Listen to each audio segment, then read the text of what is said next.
जय हिंद दोस्तों। करंट जी के 11, 10 और 9 सितंबर द्वारा संजय लुणावत।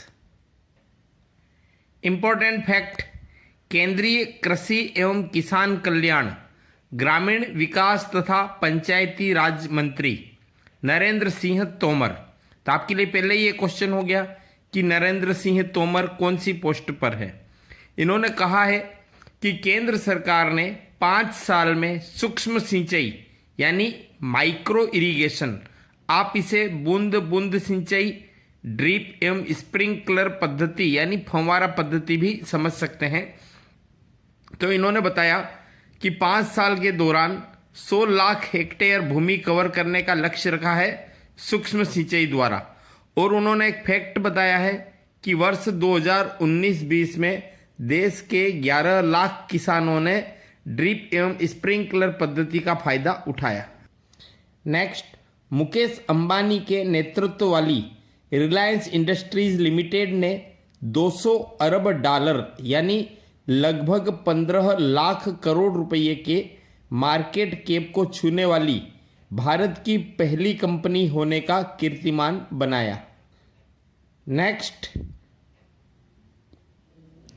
प्रधानमंत्री स्वनिधि योजना, इसमें पूरे देश भर में पहले स्थान पर मध्य प्रदेश है। इंपॉर्टेंट क्वेश्चन है कि नेशनल स्कूल ऑफ ड्रामा, इसका प्रमुख किसे नियुक्त किया गया है? तो अभिनेता है और गुजरात से भाजपा के पूर्व लोकसभा सांसद परेश रावल। स्पोर्ट्स से एक पॉइंट है कि भारतीय टीम के पूर्व बल्लेबाज है युवराज सिंह, उन्होंने संन्यास से वापसी करने का फैसला किया है। जून 2019 में क्रिकेट से संन्यास लिया था। राजस्थान की गवर्नमेंट जॉब के लिए राजस्थान से जुड़े फैक्ट्स पर आपकी अच्छी पकड़ होना जरूरी है। देखिए, जोधपुर में पानी की जो समस्या है उसके समाधान के लिए वहां के पूर्व नरेश उम्मेद सिंह ने 12 मई 1946 को अरावली से घिरी पहाड़ियों के बीच जवई बांध का निर्माण शुरू कराया था और यह निर्माण 1957 में पूरा हुआ। सेई बांध और कालीबोर बांध, यह जवई बांध के फीडर बांध है। याद रखिए, जवई बांध को मारवाड़ का अमृत सरोवर कहते हैं।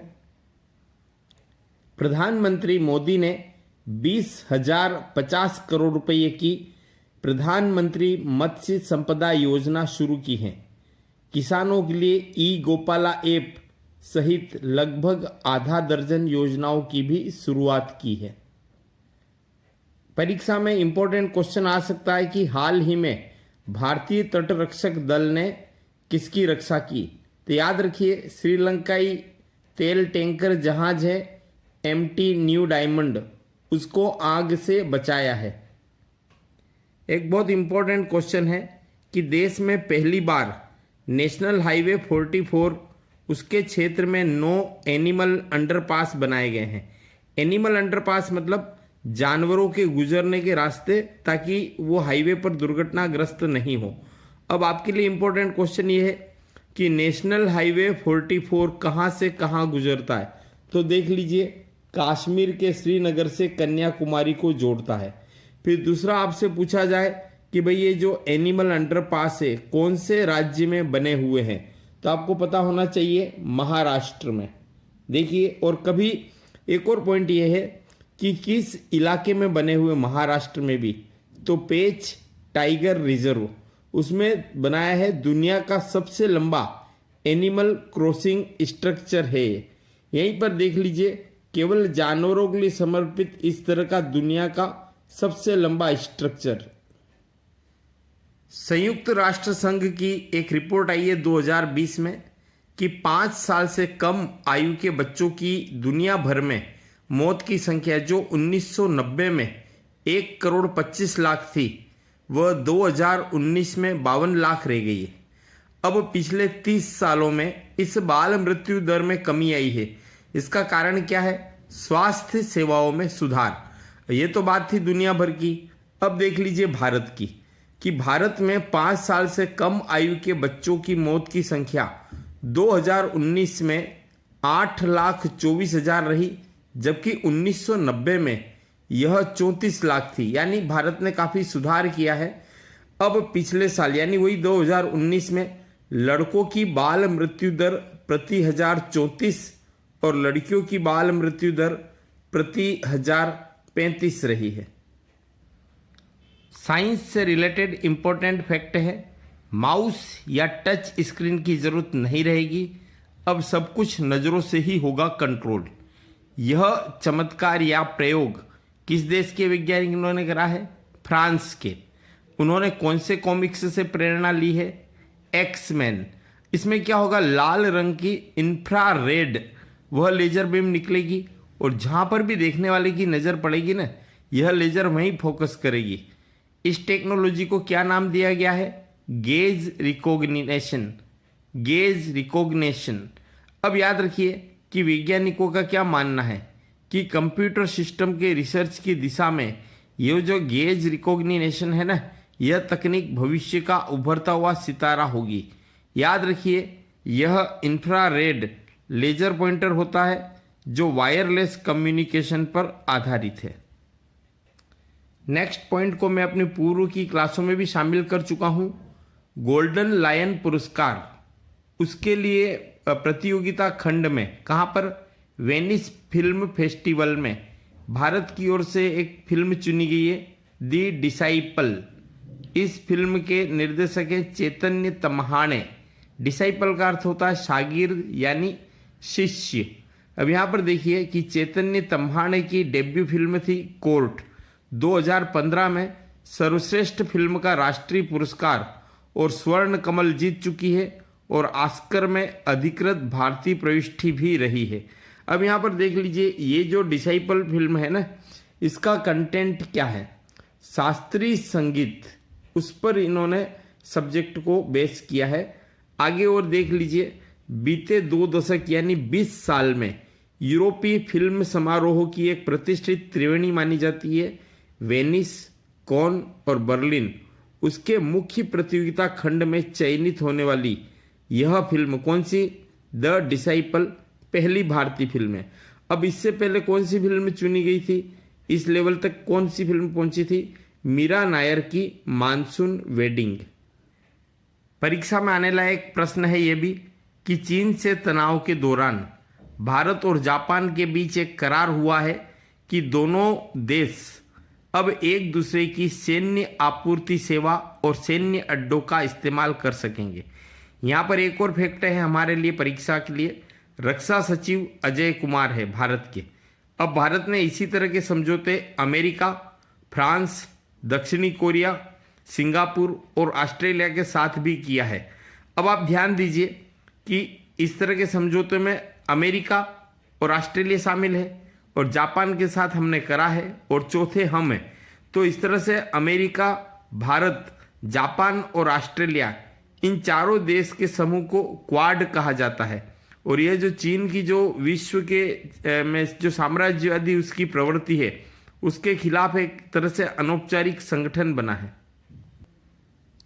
सुप्रीम कोर्ट ने महाराष्ट्र में जो सरकारी नौकरियों और शिक्षण संस्थान में प्रवेश के लिए मराठा आरक्षण जो घोषित किया था महाराष्ट्र की सरकार ने, सुप्रीम कोर्ट ने उस पर रोक लगा दी है।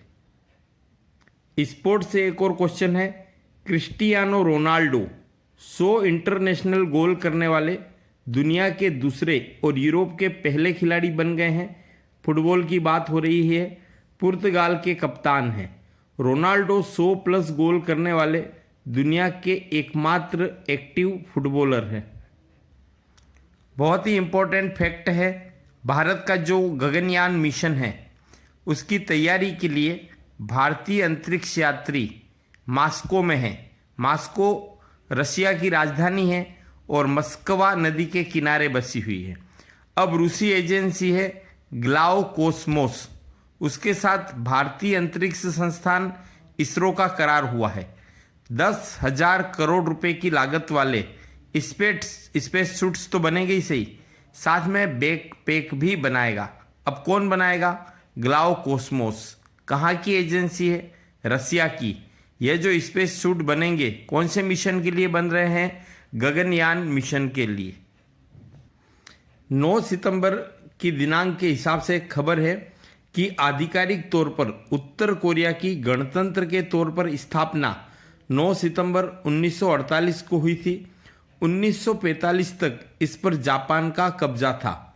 उत्तर कोरिया की राजधानी प्योंगयांग है और यहाँ की जो तानाशाह है किम जोंग उन। ऐसे 40 लाख वाहन हैं जिन पर कंपनी की ओर से फास्टैग कार्ड नहीं लगा हुआ है। इसे 1 जनवरी 2021 से अनिवार्यतः लागू किया जा सकता है। फास्टैग नहीं होने से टोल प्लाजा पर वाहनों की भीड़ लग जाती है, डीजल और समय दोनों बर्बाद होते हैं। वर्तमान में करीब 60% वाहन ही फास्टैग का यूज कर रहे हैं। रीट और शिक्षा संबंधी जो एग्जाम है उनके कैंडिडेट के लिए बहुत इंपॉर्टेंट है FSSAI यानी food security and standard authority of India. भारतीय खाद्य सुरक्षा और मानक प्राधिकरण ने बच्चों को सुरक्षित और पौष्टिक भोजन को बढ़ावा देने के लिए स्कूल कैंटीन और स्कूल परिसर से 50 मीटर के दायरे में जंक फूड की बिक्री और विज्ञापन पर रोक लगा दी। जंक फूड आप समझते होंगे, तला गला और स्वास्थ्य के लिए हानिकारक जो होते हैं। खाद्य सुरक्षा और मानक स्कूली बच्चों के लिए सुरक्षित भोजन और स्वस्थ आहार नियम 2020 यह लागू किया गया है। रेडियो एस्ट्रोनॉमी वैज्ञानिक गोविंद स्वरूप का महाराष्ट्र के पुणे में निधन हो गया है। अब परीक्षा में कभी पूछे कि गोविंद स्वरूप किस क्षेत्र से बिलोंग करते हैं तो ये वैज्ञानिक है और इनका फील्ड है रेडियो एस्ट्रोनॉमी। बहुत ज़्यादा इम्पोर्टेंट फैक्ट है कि केंद्र ने नई साक्षरता योजना में एक अभियान शुरू किया है। कभी पूछो इसका क्या नाम है तो पढ़ना लिखना अभियान। यह घोषणा किसने करी? केंद्रीय शिक्षा मंत्री रमेश पोखरियाल निशंक।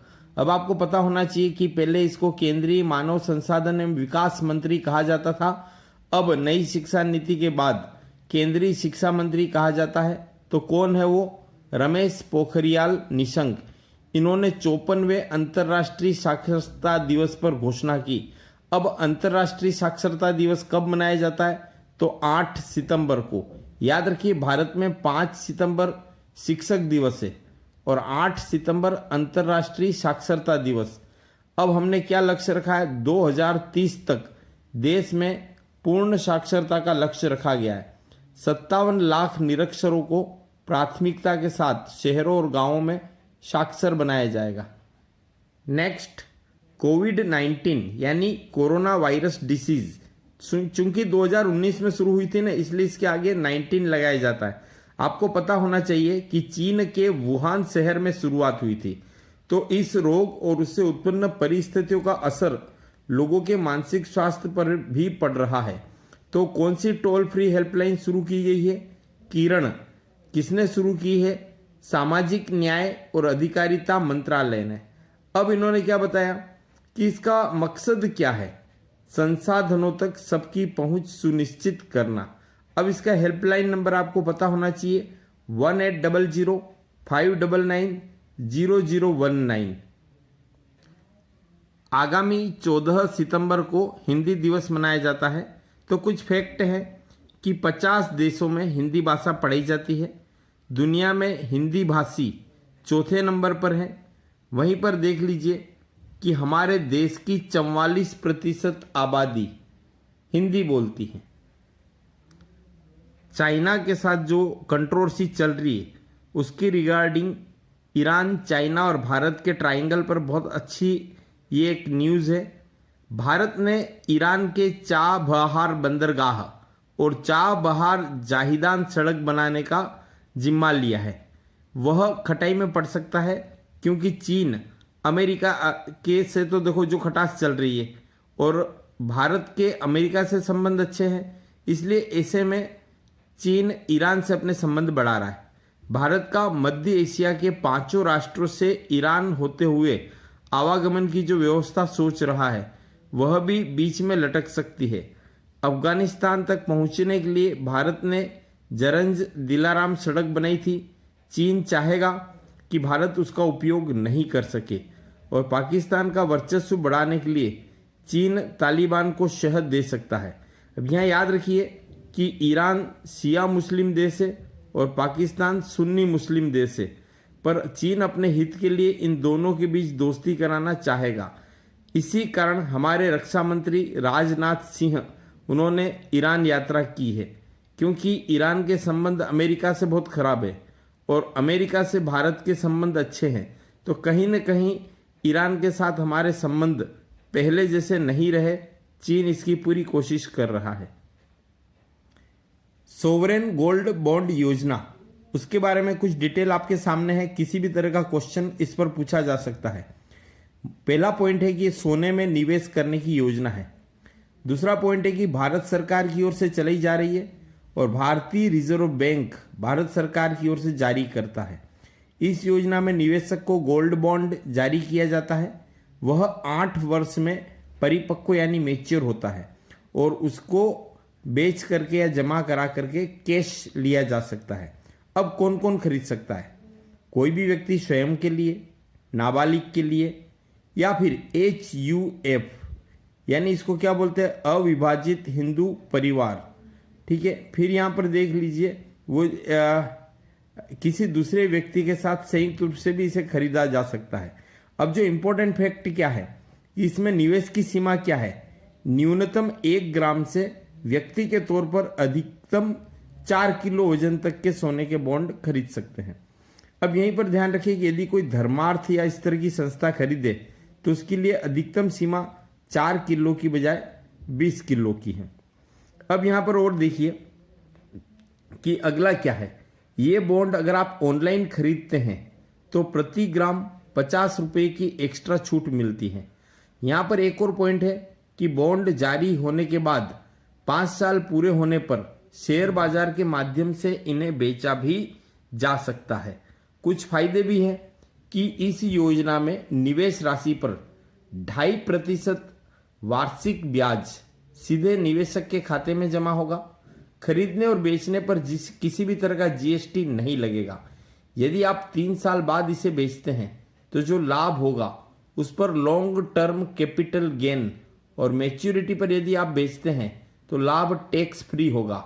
रिडम्पशन पर सोवरेन बॉन्ड पर कोई टैक्स नहीं लगता है। अब अगर अपन ये जो गोल्ड बॉन्ड नहीं खरीदें और सोने के आभूषण खरीदें तो उनको संभालना, सावधानी रखना, रख रखाव, बनवाने का मेकिंग चार्ज और सोना वो शुद्ध है या नहीं, कई तरह की चिंता रहती है। और इस सोवरेन बॉन्ड में ऐसी कोई चिंता नहीं रहती है। यहाँ पर कुछ पॉइंट्स भी है कि गोल्ड बॉन्ड 8 वर्ष की अवधि के लिए होता है। वार्षिक जो ब्याज है उस पर टैक्स भी देना पड़ेगा। अगर 5 साल के बाद मैच्योरिटी से पहले अगर आप निकालते हो तो यह स्टॉक एक्सचेंज के माध्यम से मार्केट रिस्क के अधीन होता है। अब नेक्स्ट देखिए, कुछ इंपॉर्टेंट क्वेश्चन है। टाइफून हेसेन यह कहां पर आया है? जापान में। एक सेफिर सिम्पसन विंड स्केल है, उस पर श्रेणी 4 का तूफान माना गया है। उष्ण कटिबंधीय चक्रवातों को जापान में टाइफून कहते हैं और अमेरिका में हरिकेन कहते हैं। एक टाइफून आया था माइसक, उसकी वजह से कोरियाई प्रायद्वीप को नुकसान हुआ था। आपको पता होना चाहिए कि यदि कोई द्वीप है वह अगर 3 ओर से पानी से घिरा हुआ हो, मतलब कोई भूमि का टुकड़ा है वह 3 ओर पानी से घिरा हुआ हो तो उसे प्रायद्वीप कहा जाता है। अब यहाँ पर देखिए, इंदिरा गांधी शांति पुरस्कार किसे दिया गया है? पर्यावरणविद है और पत्रकार है डेविड एटनबरो। याद रखिए इनके भाई है रिचर्ड एटनबरो, उन्होंने गांधी फिल्म का निर्माण किया था। अब ये जो इंदिरा गांधी शांति पुरस्कार है इसमें पुरस्कार राशि 25 लाख रुपये है और साथ में प्रशस्ति पत्र है। अब जयप्रकाश रेड्डी, अभी इनका निधन हुआ है। कभी आपसे परीक्षा में पूछे कि ये किस फील्ड के थे तो तेलुगु सिनेमा के अभिनेता थे, हास्य भूमिकाओं के लिए प्रसिद्ध थे। अब नेक्स्ट देखिए, सिल्वर लेक। अब इन्वेस्टर कंपनी है सिल्वर लेक, उसने रिलायंस रिटेल में 7,500 करोड़ के निवेश का फैसला किया है। ब्रिक्स 2021 इन खेलों के आयोजन का जिम्मा भारत को सौंपा गया है। ये जो ब्रिक्स है ना, BRICS, यानी ब्राजील, रशिया, इंडिया, चाइना और साउथ अफ्रीका, यह देशों का एक संगठन है। अब विश्व साक्षरता दिवस 8 सितंबर को मनाया जाता है। पहली बार 1966 में मनाया गया। अब उद्देश्य क्या है? साक्षरता का प्रचार प्रसार और उसके महत्व से सभी को परिचित कराना। अब नेक्स्ट, तमिलनाडु का विरुधनगर, इस जिले को डिजिटल अर्थव्यवस्था वाला पहला जिला घोषित किया गया है। अब इस जिले में सर्वाधिक उद्यम यानी सर्वाधिक उद्योग धंधे किस क्षेत्र से संबंधित है? आतिशबाजी यानी पटाखे से। यहाँ होने वाला लेन देन नकद नहीं होकर के ATM, इंटरनेट बैंकिंग और QR कोड से पर आधारित है। अब रिजर्व बैंक के नए प्रबंध निदेशक यानी MD और CEO कौन है? मुरली रामकृष्णन। धन्यवाद। जय हिंद।